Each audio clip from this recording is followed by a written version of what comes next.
تحية لكم مشاهدين الأعزاء.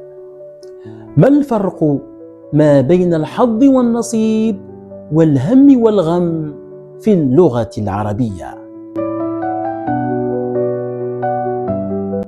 الهم هو التفكير فيما سيحدث في المستقبل، أما الغم فهو التفكير في الأمر الذي انقضى وانتهى، ونعوذ بالله منهما.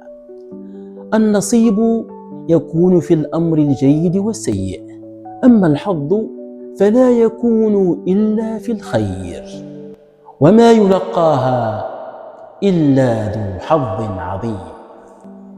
اعقلوها جيدا. السلام عليكم.